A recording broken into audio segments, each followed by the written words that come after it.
Picking the wrong leader in Civilization 6 can quietly ruin your game, even before turn 1 starts. You think you're setting yourself up for a science victory, and 80 turns later you realize that you picked the wrong leader.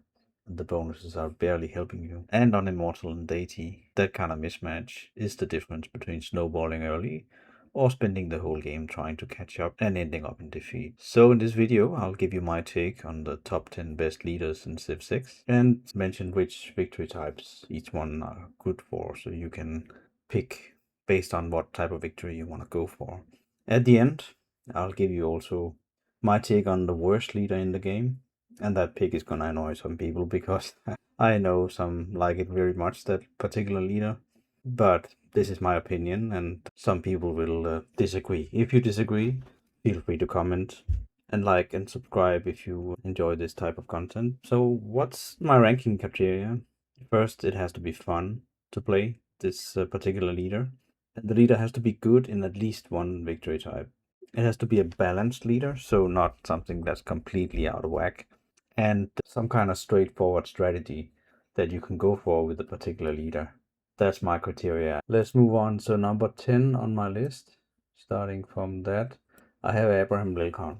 He is really good, in my opinion. It's a great leader for a domination victory. So first ability, Emancipation Proclamation. Industrial zones give +2 amenities and +3 loyalty per turn. So this is really good for the amenities are strong.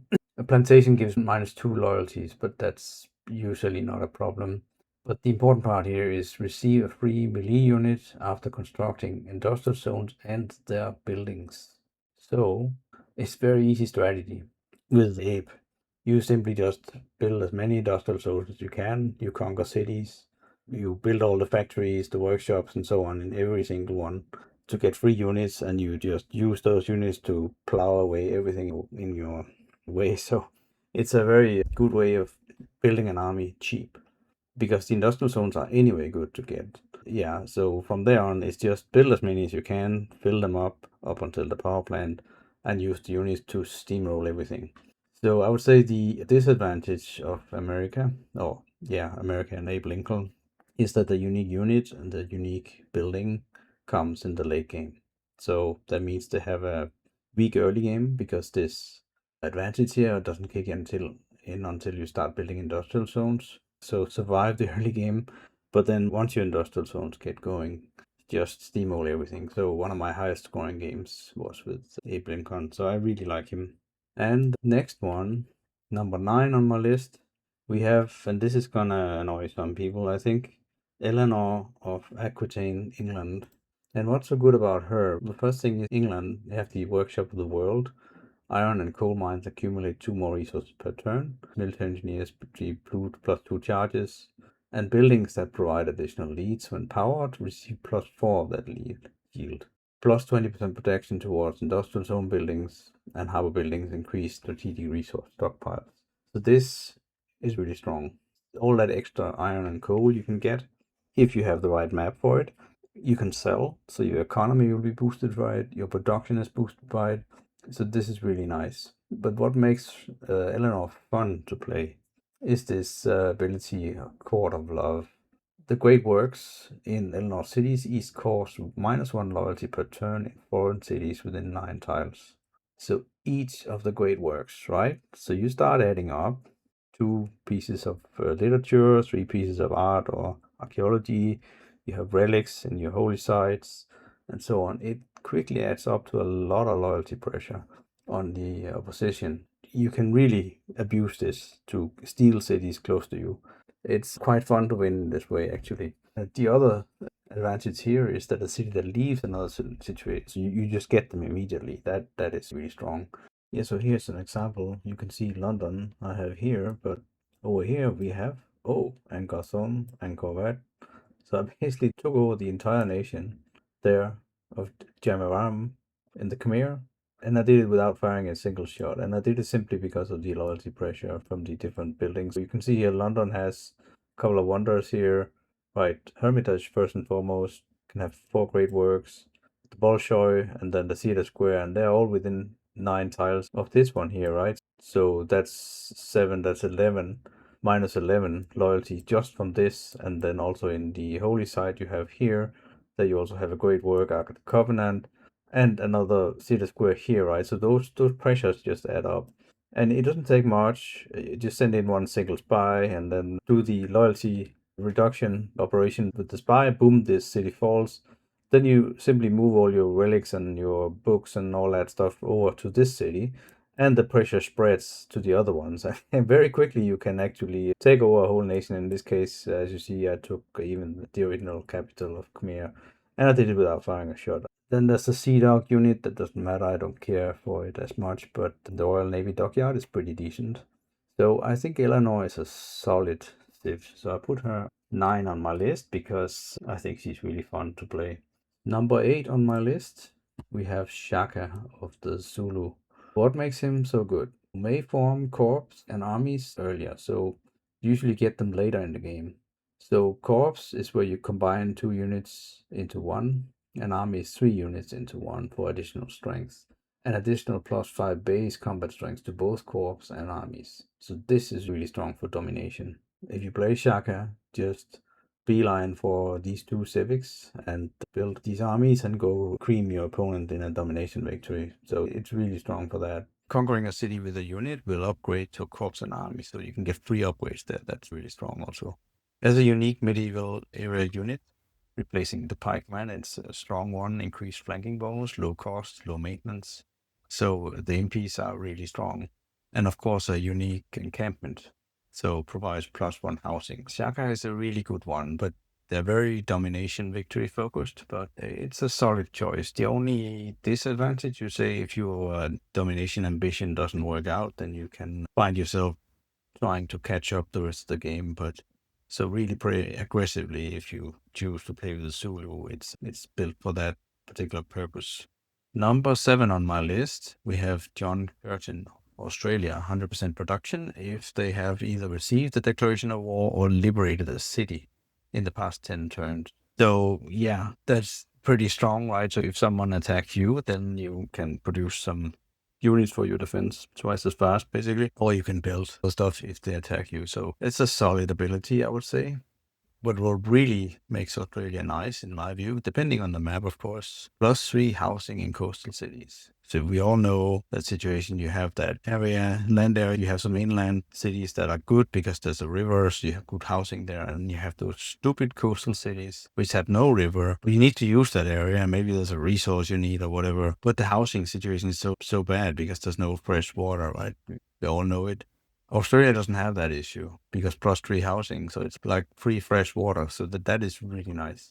Pastures trigger culture bomb, yeah, whatever. Yields from campuses, commercial hubs, holy sites, and theater squares are +1 in tiles for charming appeal and +3 in burst taking. This is really strong. So definitely look at the tile appeal to utilize these bonuses. There you can quickly get some extra culture and so on from land down under.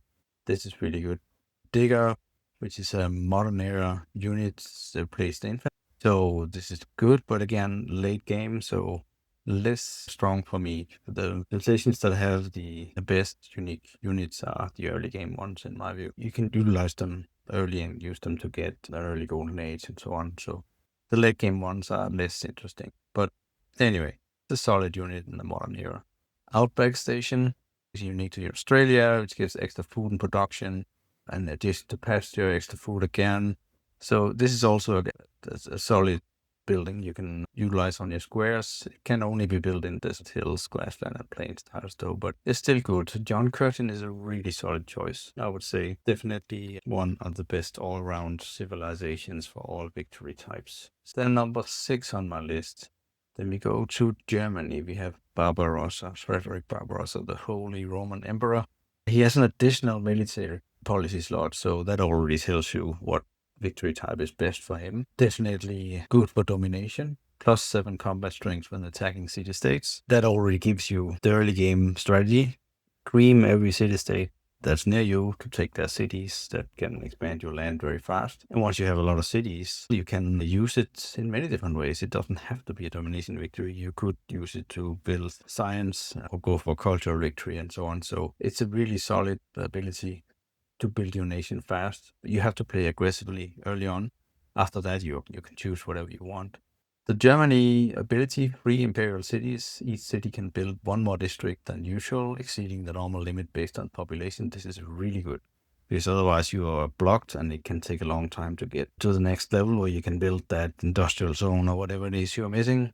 So it's a strong ability in all cities. You think about it, there's actually one of the great peoples that can do this in 2 cities, and Germany gets it in all cities. So it's really good. The U-boat, I don't care much for that. Late game unit that I don't bother building, more or less. The Hansa, however, is very strong. Unique unit or district for Germany. Replaces industrial zone. It's cheaper to build. +2 production for each. Adjacent commercial hub, aqueduct, canal, and dam district. +1 for each adjacent resource. +1 for every 2 adjacent district tiles. So gives Germany the ability to become really strong production-wise. This is solid. Barbarossa is definitely one of the best leaders. I would say it's a solid choice for any type of victory, because you can expand fast early game and then build in whatever direction you wish.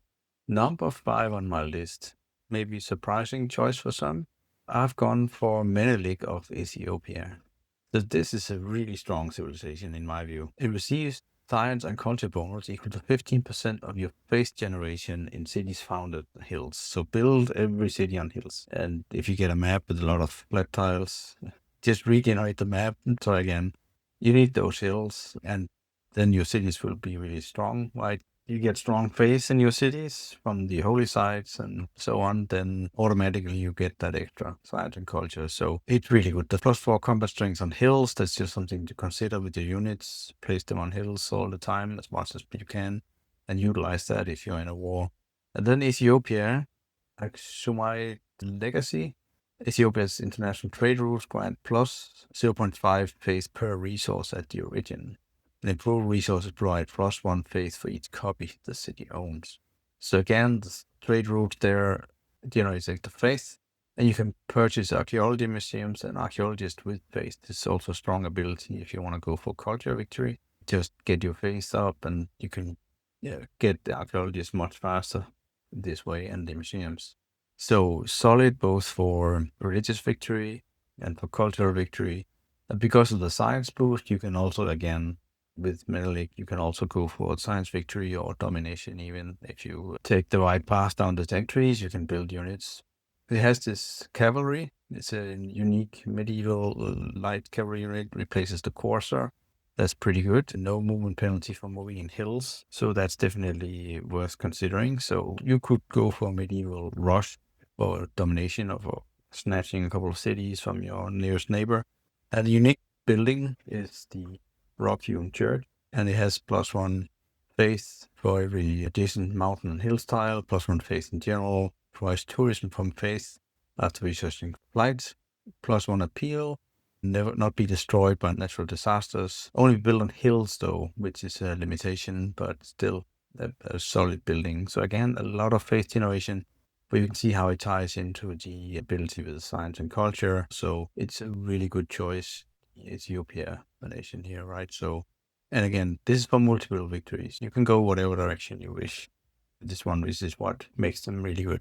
Okay, so number 4 on my list. There, I have chosen to put Yongle. There are some who will probably put him on 1, some lower, I don't know. Yeah, not much lower, I think. He's really strong. So it has this project here, Lila, so which means that all cities can convert 50% of their production to either food or faith, or 100% if it's gold, right? You can use it to beeline for this resource that you need. So if you start with Yongle, start this production into food, because then your city will grow to size 2 or 3 faster. And then what you can do, for instance, is as soon as you get 2 population, then you can start generating faith. And once you get faith, then you can get your pantheon fast, and then you can get that most desired pantheon of them all, which is called religious settlements. It gives you a free settler, and if you play on daily, a free settler early game is extremely good. Religious settlements is almost impossible to get unless you're very lucky with the map type. And of course, if you need gold at some point, you can make these projects, you can use that, or you can grow your city faster by starting this project. And cities with 10 or more population receive +2 gold, +1 science, and +1 culture per turn for each population in the city. This is also very strong. So I would say the disadvantage with China is the unique unit Crouching Tiger. It absolutely stinks. It's one of the worst uniques in the game, in my view. It's awful. The Great Wall is decent, so you can build that to get some gold and for defensive purposes, of course, but also culture and tourism as you advance to the tree. The Yongle you can win any type of victory with, I would say, because this early settler that I mentioned before can make you spread out faster. So if you want to go for a domination victory, you can do that, but you can also go for any others because you get such a good start. So basically snowball early. And then another thing here, the dynastic cycle. Eurekas and inspirations provides 50% of civics technology instead of 40%. And when concluding a wonder, you receive a random Eureka and inspiration from the era of the wonder if it's available. So this is also pretty solid. It means your research is going faster. China is a good nation except for the Crouching Tiger. I don't like that one. If they had a better unique unit, I might have put this nation as number 1, but this is where we are. That's another thing. It's a little bit of a specialty nation. You might have to, at least on daily, try a couple of times, see how these projects work out, how you can utilize it. So you have to get used to this way of playing, but it's a solid nation if you know how to play it. Number 3 on my list. There we have Jayavarman of the Khmer. That is a really strong nation, this guy. I've always felt if I play on daily, and I always play on daily now, but if I play and this guy is my neighbor, I know, oh, now I have to be careful because he usually attacks and he's usually pretty strong. So careful with that guy if you're a neighbor to him. And if you pick him to start with, he's really strong. So let's look at it. Holy sites are granted a major adjacency with rivers. Culture bomb, yeah, that's all right, but doesn't matter as much. And then food equal to its adjacent bonus. That's really strong. The holy sites, right? So build holy sites in every city. Found your cities next to rivers. So you get this bonus and your cities will grow faster. And then +2 housing if on a river, right? So this is also very strong because your cities will have very fast growth. And then this ability here, Grand Barriers, cities with an aqueduct receive +1 amenity from entertainment and +1 face for every population. Read that again. +1 amenity from entertainment and +1 face for every population. So this is an enormous amount of face. So they're bang on for religious victories, but also the other victories because the face can be used to buy great generals if you go for domination, or it can be used to for culture victory also. So it's a really solid choice. The Domrey unique medieval era siege unit, it's good, strong, and then this unique building called the Prasad +6 face replaces the temple, and that's also very good. +half culture for every population in the city, and what flies research +10 tourism if the city population is 10 or higher, or +20 if it's 20 or higher. So the tourism boost there, fantastic for cultural victories, right? So this is definitely one of the best civs in the game. You could argue it should go higher, but I have it as number 3. So there you go. Number 2 on the list. Now we are getting to the interesting part. Number 2, I put Peter the Great of Russia. Grand Embassy from Peter the Great means it receives science or culture from trade routes to civilizations that are more advanced, right? So just spam trade routes with other civs and get boost there. So this is solid ability, but what really makes them strong is the Russia ability to build these unique holy sites, lavras, which are much cheaper to build, so they go really fast. So which means you can get your religion fast, you can get your pantheon fast. If you go for it, you can research, make that your priority to get the holy site, the lavra, early. As you can see here, the lavra provides +1 writer points per turn with a shrine, +1 artist point with a temple, and +1 musician points for the worship building. Probably best nation for cultural victory, because all the faith output from your lavras you will build everywhere you can will give you more great people. So you can see here, extra territory upon founding cities, +1 faith and production from tundra, so which is really solid. And then it has this industrial area unit, the Cossack, which is strong, a good cavalry unit. Because of the lavras especially, it's a really solid choice. Not just solid, it's one of the best leaders in the game, especially if you go for culture win. But it can be used for any win, but especially for culture. And then my pick for number one, we go to England and we go to Victoria, Age of Steam. Steampunk Victoria. So she's really good. So the main ability is plus 10% production in cities for every industrial zone building in that city. Workshop, factory, and the power plant. So 10% for each. And plus 2 production to all strategic resources. So all strategic resources, that starts very early. The strategic resources, first one you can get, just research animal husbandry on turn 1. You find those horses, you build the pastures, and then you already have plus 2 production there. And then you can start getting some ridiculous bonuses in the very early game. And that is just really solid. And then you have the England ability, Workshop of the World, iron and coal mines accumulate 2 more resources per turn. This is really good. That means you fill up your iron and coal stores very fast. You can sell iron and coal, so your economy will be great, which is always super important. And then there are some good military engineers. That's nice, of course, not as important. But buildings that provide additional yields when powered receive plus 4 of that yield. This is also really good. And then plus 20% production towards the industrial zone buildings. And those are the ones who give you the extra production there. So it's just even more production bonus. And production is the lifeblood of your empire, basically, because production is used for everything, wonders, units, theater squares, whatever victory type you want. So Vicky Age of Steam can be used for any victory type. Very strong. Sea Dog, I don't care much for. Replace the privateer. Yeah, it can be fun, I guess, if you have a sea-based game. So I usually don't do that, though. And then the Royal Navy Dockyard is a really solid replacement for the harbor. Yeah, so Victoria, Age of Steam, that's my favorite leader. And let me know in the comments if you think I'm totally out of it. And of course, subscribe if you think this content is worth your time. The worst leader, in my view, in this game. And now I'm gonna piss people off because a lot of people will disagree. Why didn't you name Hammurabi?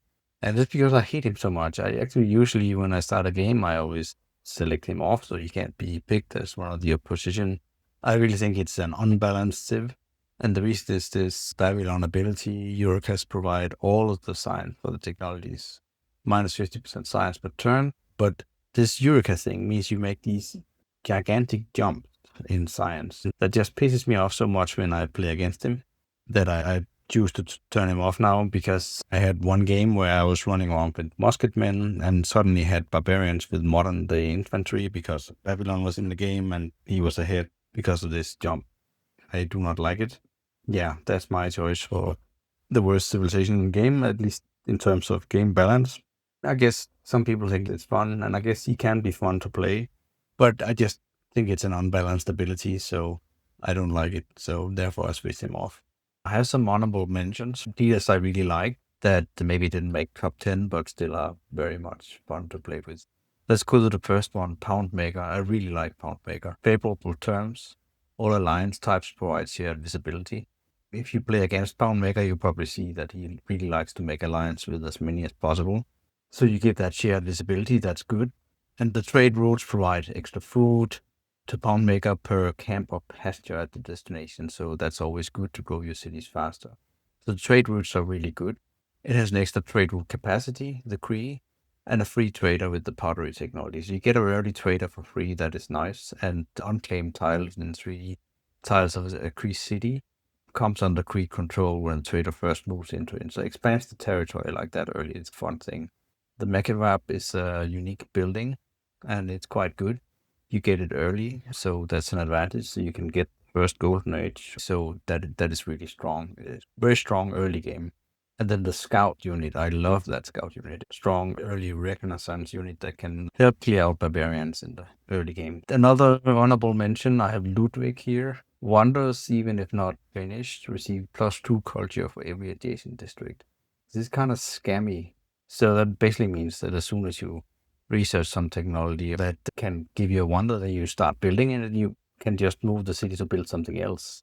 And just because you set down the area for that wonder, you get that culture bonus, at least until someone else builds the wonder. So this is a way of boosting culture early on. So very nice. This is a strong ability, and cities can build more districts, 1 more district than usual, exceeding the normal limit based on population. This is a very strong ability also. The U-boat I don't care much for, actually. It's a late game unit and completely irrelevant, unless you want to go for nuclear warfare or something.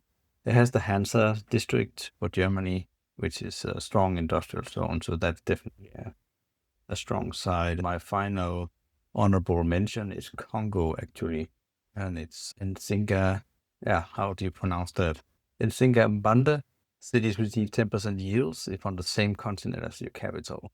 So, yeah, if you start your map and you immediately see you have two continents, then re-roll, because minus 15% if a city is on a different continent. The 10% yield locally on your first continent is really strong. And it has Nkisi, which gives +2 food, +2 production, +1 faith, and +4 gold from each relic, artifact, and sculpture. So this makes it a fantastic nation for culture wins. So receive 50% more artists, musician, and great merchant points. Congo also has a unique unit, which is the replacement for the swordsman, and Mbanza, which is a unique district. Yeah, so Congo is really strong. Finally, I should mention the palace has slots for 5 great works, and this is really good. One of my best culture wins was actually with Congo, because I got lucky and found Kandy as the first city-state and became suzerain of them very early. And Kandy, if you remember, every time you find a natural wonder, they give you a relic. So you just have just built some scouts and sent them all over the world, found 5 natural wonders and got 5 relics. And by turn 50, I already had a solid tourism lead. So yeah, this is a pretty good nation. Hope to see you subscribe and like the video so I can increase my reach on YouTube. Thanks for watching.